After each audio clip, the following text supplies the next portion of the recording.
Ya pemirsa, kami kembali hadir ke hadapan Anda dengan informasi Dinas Ketahanan Pangan dan Perikanan Kabupaten Banjar bersama Dinas Kelautan dan Perikanan Provinsi Kalsel, Perumda Pasar Bauntung Batua dan Satpol PP melakukan sidak terhadap pedagang anakan ikan di pasar tradisional Sekumpul dan Martapura. Menindaklanjuti laporan masyarakat tentang maraknya perdagangan anakan ikan papuyu, Dinas Ketahanan Pangan dan Perikanan Kabupaten Banjar bersama Dinas Kelautan dan Perikanan Kalsel, Perumda Pasar Bauntung Batua serta Satpol PP bergerak melaksanakan kegiatan pengawasan kepada pedagang anakan ikan di pasar tradisional Sekumpul dan Martapura belum lama tadi. Tindakan ini dilakukan memenuhi Perda Kabupaten Banjar nomor 7 tahun 2005 tentang pengawasan dan perlindungan sumber daya ikan. Hasilnya sebanyak 10 pedagang anakan ikan terjaring akan dilakukan pembinaan sanksi administratif sebagai bentuk menjaga kelestarian alam di bidang perikanan. Akan mintakan para pedagang, khususnya pedagang ikan ini, untuk tidak menjual anakan ikan lah, itu aja. Karena apa yang dijual, ya rugi kita sendiri juga, Bu. Karena tidak lagi ikan-ikan yang dewasa gitu. Akhirnya konsumsi ikan kita menjadi rendah gitu lah. Itu tujuan kita, Pak. Karena hal ini bukan hanya pada Perda, ini termasuk PP juga ada menyarankan begitu. Sinergitas antara Perumda Pasar Bauntung Batua dan Ketahanan Pangan ini demi kelangsungan anak ikan. Nah, kita ini kan lah kelestarian anak ikan sendiri. Kita jangan hanya dari penjual, akan tetapi pengepul yang kita ini kan pengepul ikan, anak ikan. Dari hulunya dulu baru ke hilirnya, mungkin itu aja. Sementara itu, Kasih Penanganan Pelanggaran dan Penegakan Hukum DKP Kalsel, Singgi Honggo Seputro, mengingatkan jika sudah 3 kali teguran tetapi masih diindahkan, selanjutnya akan ada sanksi pidana yang menanti dengan harapan ada efek jera bahwa penangkap anakan ikan dilarang oleh pemerintah. Hari ini kita kebetulan tadi sempat menghitung ada 10 pedagang yang dapat kita jaring. Nah, kita harapkan juga ini adalah sebagaimana tadi Bapak sampaikan bahwa ini adalah baru pembinaan. Karena memang sekarang ini sebenarnya kita lebih banyak ditekankan untuk sanksi administratif. Jadi setelah 3 kali kita nanti ada teguran masih belum diindahkan, baru kita akan selanjutnya akan mengadakan sanksi pidana. Jadi kami mengharapkan ini ada istilahnya ada efek jera lah, bahwa untuk yang lainnya bahwa untuk menangkap ikan anakan itu dilarang oleh pemerintah. Jadi untuk hari ini cuma sosialisasi aja ya, betul. Jadi kalau selama nanti kita 3 kali sudah ada pemberitahuan, tapi masih akan nanti ketika 4 kali kami melakukan bukan razia ya, istilahnya sidak lagi, masih ada ditemukan baru kita akan tindak lanjuti dengan peraturan yang berlaku.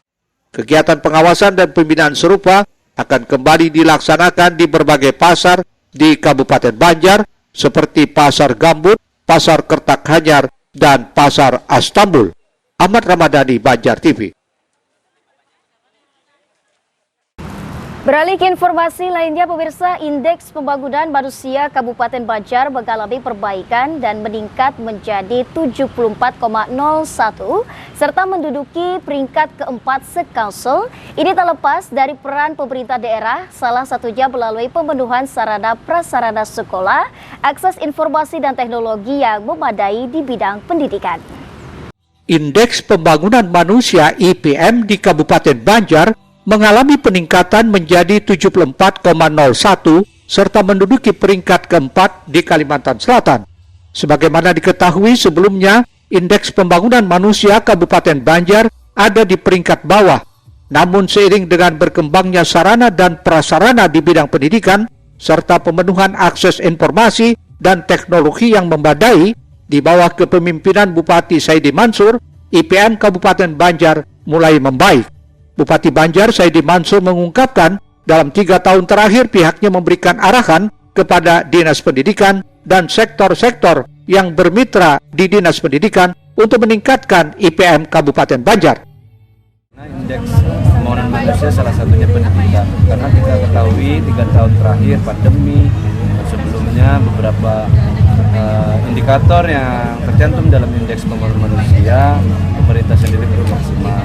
Pada dari itu 3 tahun terakhir sampai sekarang kita memberikan arahan kepada seluruh komponen dinas pendidikan dan juga sektor-sektor yang bermitra di pendidikan terus memberikan ruang untuk menekan indeks pembangunan kita bisa lebih. Kepala Dinas Pendidikan Kabupaten Banjar, Liana Penny, menyebut salah satu upaya meningkatkan IPM adalah dengan meningkatkan angka rata-rata lama sekolah, dan ini diupayakan melalui pembangunan dan rehabilitasi sarana prasarana di berbagai sekolah di Kabupaten Banjar dengan harapan anak-anak menjadi senang belajar. Indeks pembangunan manusia kan salah satu komponennya indeks pendidikan. Nah, itu angka rata-rata lama sekolah. Jadi kalaunya angka rata-rata lama sekolah kita meningkat, IPM-nya juga meningkat. Nah, untuk meningkatkan rata-rata lama sekolah ini kan salah satunya harus memenuhi ruang kelas baru untuk siswa-siswa, kemudian juga pemenuhan sarpras yang layak, gimana kita mau senang belajar kalau bangunannya rusak, misalnya seperti itu. Jadi perlu juga untuk direhab. Mudah-mudahan itu kan harapan kita semuanya, kalau sarprasnya bagus, kualitas pendidikannya juga meningkat, anak-anak senang sekolah, jadi tingkat pendidikannya juga semakin bagus. Adapun indeks pendidikan merupakan salah satu parameter IPM dilihat dari rata-rata lama sekolah dan harapan lama sekolah. Karenanya Dinas Pendidikan Kabupaten Banjar menyatakan siap mendukung peningkatan IPM di Kabupaten Banjar lebih baik lagi. Ahmad Ramadhani, Banjar TV. Pemirsa, informasi berikutnya, program RT Mandiri unggulan Wali Kota Banjarbaru yang diperkenalkan kepada warga Kelurahan Sungai Tiung, Kecamatan Cempaka, kini mengusahakan peternakan bebek potong dan budidaya madu kelulut. Sejak dulu warga Kelurahan Sungai Tiung, Kecamatan Cempaka di Banjarbaru dikenal sebagai pekerja pendulang intan tradisional. Seiring berjalannya waktu, pekerjaan tersebut mulai ditinggalkan warga setempat dan beralih memilih pekerjaan baru seperti menjadi buruh bangunan atau bertani. Selain itu, warga setempat juga mulai sadar akan terjadinya dampak lingkungan sehingga mereka berusaha mencari pekerjaan lain yang lebih layak. Untuk itulah Lurah Sungai Tiung mengajak warga untuk bergabung melaksanakan program RT Mandiri, sebuah program unggulan Wali Kota Banjarbaru Aditya Mukti Arifin. Di antara program RT Mandiri yang diperkenalkan kepada warga Kelurahan Sungai Tiung, yakni mengusahakan peternakan bebek potong dan budidaya madu kelulut. Pertengahan minggu lalu, Banjar TV sempat menemui Ketua Kelompok Program RT Mandiri Gawian Sabarataan, Muhammad Husni, untuk melihat aktivitas usaha yang mereka geluti. Husni mengaku dalam 5 bulan pihaknya sudah 3 kali panen, dan dari hasil beternak bebek ini bisa mencukupi kehidupan keluarga. Karenanya ia pun berterima kasih kepada Wali Kota Banjarbaru. Mengucapkan kepada Pak Wali Kota, lawan Pak Lurah atau Pak Camat, ulun banyak memohon atas bantuan yang seberataan. Sementara Lurah Sungai Tiung Dedi Wahyudi merasa bersyukur program RT Mandiri cetusan Wali Kota Banjarbaru sudah kelihatan hasilnya dan bisa dinikmati warga. Program ini berjalan memang sudah beberapa tahun, 2 tahun yang lalu sudah berjalan. Dan ini alhamdulillah sampai saat ini keberhasilan untuk program RT Mandiri terbilang bagus. Makanya program ini diharapkan terus berlanjut oleh masyarakat. Sarpani melaporkan untuk Banjar TV. Pemirsa, Wakil Ketua Komisi 2 DPRD Kalsel Muhammad Yani Helmi merespon baik keinginan masyarakat untuk mengubah pola perkebunan para petani karet menjadi perkebunan sawit. Hal itu menyusul terus menurunnya harga karet dan kurang maksimalnya hasil produktivitas akibat adanya serangan jamur akar putih. Terus menurunnya harga komoditas karet dari tahun ke tahun menjadi perhatian serius Ketua Komisi 2 DPRD Kalsel Muhammad Yani Helmi. Hal itu disampaikan Paman Yani saat menerima aspirasi masyarakat para petani karet di Kecamatan Karangbintang, Kabupaten Tanah Bumbu, Senin 22 Januari. Melihat kondisi itu, Paman Yani juga langsung merespon keinginan masyarakat untuk mengubah pola perkebunan karet menjadi sawit. Keinginan tersebut didasari harga karet yang kian menurun. Ditambah lagi produktivitas karet yang kurang maksimal akibat serangan jamur akar putih sehingga secara ekonomis memerlukan biaya yang cukup tinggi untuk pengendaliannya. Mengubah pola daripada perkebunan mereka dari karet menjadi sawit. Nah, persoalan ini sudah bertahun-tahun bahkan puluhan tahun mereka merasakan bahwa ini mestinya harus direboisasi. Tetapi ternyata persoalan di lapangan ketika mereka melakukan reboisasi ada penyakit yang ada di dalam tanah yang menyerang akar itu namanya penyakit akar. Nah, itu campur akar putih. Nah, ini yang membahayakan daripada ketika kita melakukan reboisasi sehingga tanaman yang baru ditanam tumbuh tapi nanti mati sendiri. Nah, ini persoalan yang sampai hari ini tidak terselesaikan dengan baik ya. Sehingga kami hari ini ingin memfasilitasi keinginan daripada warga masyarakat kami di Karangbintang dan sekitarnya ini untuk bagaimana caranya memformulasikan apakah ada cara dan tindakan untuk untuk mengatasi masalah tersebut. Sementara itu Camat Karangbintang Saprudin menyatakan usia produktif karet hanya berkisar 30 tahun. Di samping itu penjualan karet juga dikeluhkan sejak beberapa tahun terakhir karena dinilai tidak menguntungkan. Bahkan tanaman karet saat ini boleh dibilang sudah kadaluarsa. Jadi harapannya ada konversi menjadi tanaman sawit. Saprudin juga menginginkan agar pemerintah bisa membantu dalam hal pemeliharaan selama proses tanam. Karet ini sudah lebih dari 30 tahun umurnya, usianya ya, sehingga jika ibarat anak kadaluarsa sudah kadaluarsa. Jadi berharap ya dia harapan kawan masyarakat di wilayah Kecamatan Karangbintang ini ada konversi tadi, artinya berubah dari tanaman karet menjadi tanaman sawit. Jadi karena ada beberapa tahun ini sudah yang tidak menguntungkan sebenarnya dari kawan-kawan petani karet. Muhail, Banjar TV. Sementara itu pemirsa, berbagai aspirasi mulai dari peningkatan peran UMKM, pariwisata hingga bedah rumah juga disampaikan warga Banjarmasin saat gelaran reses Ketua Komisi 1 DPRD Kalsel Rahmat Dorlias di kawasan Jalan Sultan Adam, Banjarmasin Utara. Ratusan warga tampak antusias mengikuti kegiatan reses yang dilaksanakan Ketua Komisi 1 DPRD Kalsel Rahmat Dorlias di daerah pemilihannya. Salah satunya di kawasan Jalan Sultan Adam, Banjarmasin Utara.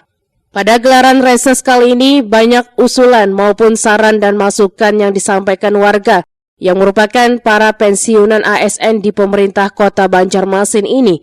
Di antaranya terkait peran UMKM guna meningkatkan perekonomian masyarakat. Selanjutnya, warga juga meminta adanya objek wisata di tingkat kelurahan, peningkatan budaya Banjar dan bedah rumah di lingkungan kota Banjarmasin.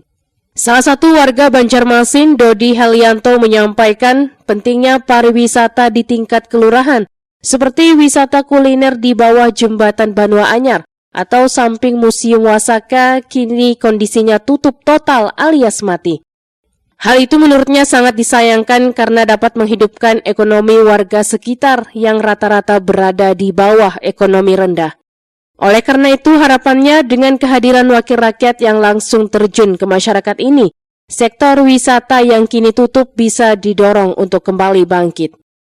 Kalau sekarang ini pembangunan kita dari segi non-fisik itu kayaknya luar biasa.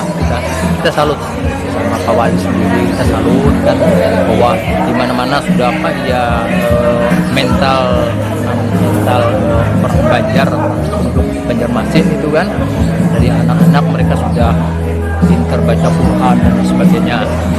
Tinggal sekarang pembangunan fisiknya ini yang mungkin di daerah-daerah yang kurang itu di daerah di kelurahan atau di kecamatan gitu kan. Kita ambil contoh kemarin kita punya satu destinasi kuliner di bawah jembatan Banua Anyar. Nah sekarang kan tutup, nah sangat disayangkan kan.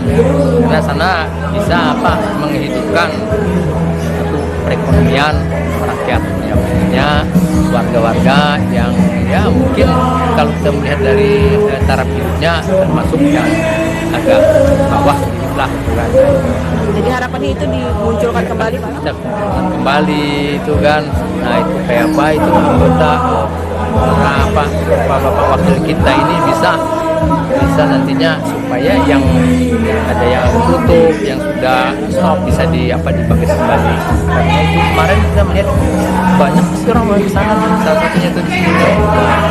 Terus Selanjutnya, warga lainnya yakni Muhyar juga menyampaikan harapannya agar usulan warga yang disampaikan bisa ditindaklanjuti melalui koordinasi yang erat dengan DPRD maupun Pemko Banjarmasin. Depannya mudah-mudahan beliau masih bisa terpilih kembali sehingga apa-apa yang bisa dibantu untuk Kota Banjarmasin bisa dilakukan oleh beliau. Karena kita lihat kan peran dari anggota DPRD provinsi ya, dapil Banjarmasin ini kan kelihatannya kan terbatas untuk kegiatan di Kota Banjarmasin, lebih banyak didominasi oleh kawan-kawan dari DPRD Kota Banjarmasin karena memang tugasnya kan Kota Banjarmasin memang di Kota Banjar, tapi akan lebih baik ada koordinasi yang lebih erat, lebih bagus untuk Banjarmasin ke depan. Karena kita melihat Banjarmasin ini kan sekian tahun ya kondisinya seperti ini aja. Ketua Komisi 1 DPRD Kalsel Rahmah Norlias bertekad akan menindaklanjuti berbagai usulan warga tersebut sesuai kewenangannya, baik itu ke pemerintah Kota Banjarmasin maupun melalui pokok-pokok pikiran reses DPRD Kalsel. Kita melaksanakan reses dengan bapak-bapak dan ibu-ibu pensiunan Pemko Banjarmasin. Nah, beberapa harapan yang dari peserta reses. Pertama, mereka meminta untuk meningkatkan peran UMKM dalam rangka meningkatkan ekonomi masyarakat. Yang kedua, meningkatkan pariwisata di setiap kelurahan supaya diadakan objek-objek wisata yang lebih alami. Ada permintaan juga bedah rumah ya di lingkungan Kota Banjarmasin karena masih banyak warga Banjarmasin ini yang tidak layak huni. Tindak lanjutnya nanti seperti apa? Tindak lanjutnya kalau kita ini merupakan program tanggung jawab dari pemerintah Kota Banjarmasin, hasil reses ini akan kita sampaikan ke Pemko Banjarmasin. Kemudian yang merupakan wewenang dari Pemprov Kalsel akan kami jadikan nanti pokok pikiran reses dari DPRD Provinsi Kalsel. Muhail, Banjar TV. Pemirsa, selanjutnya kami hadirkan DLH Banjarmasin kehilangan pemasukan dari pengurusan surat keterangan tempat usaha. Informasinya hadir sesaat lagi.